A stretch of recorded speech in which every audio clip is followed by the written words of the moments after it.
Greetings, everyone. Welcome to the fourth lecture of Rest in Belief.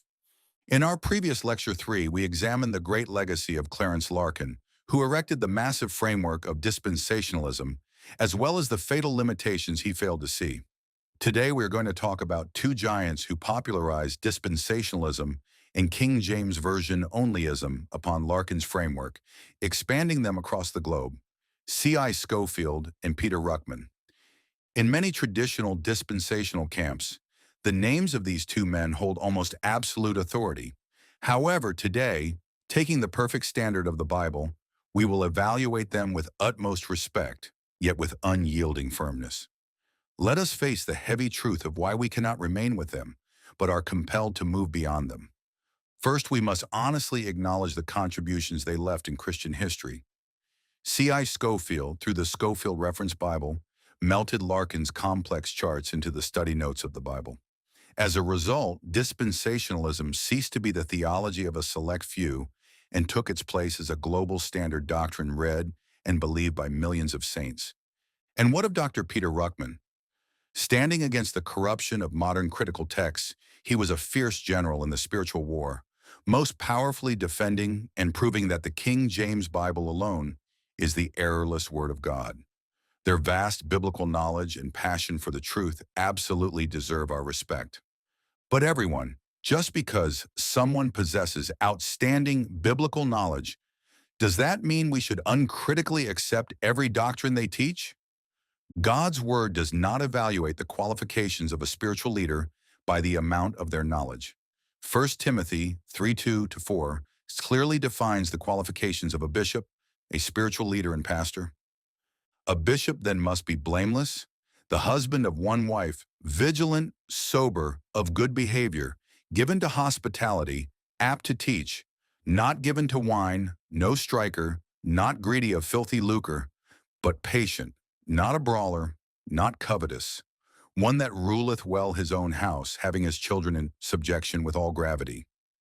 Jesus himself also warned of false prophets in Matthew 7:20, stating, "Wherefore by their fruits ye shall know them."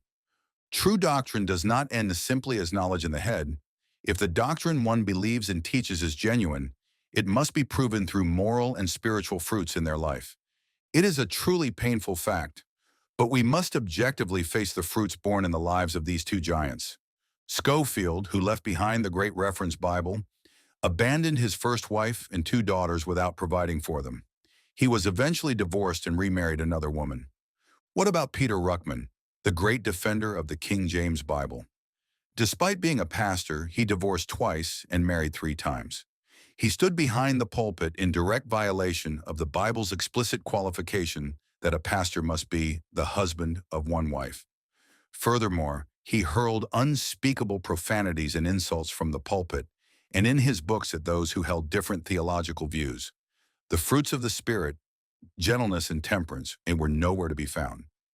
Even more problematic is that many churches that learn from him are bearing the exact same fruits. We are not doing this to condemn them or launch personal attacks. We are simply examining their fruits, exactly as Jesus commanded. Some people say this: private life is just private life. The doctrines they taught are perfect, so we only need to learn their doctrines. Everyone, this is a terrifying delusion that directly contradicts the Bible. Can a corrupt tree bring forth good fruit? Within the theological system of a man who failed to establish the order of his life and his family according to the Bible, there will inevitably exist spiritual blind spots and doctrinal errors that he himself cannot see.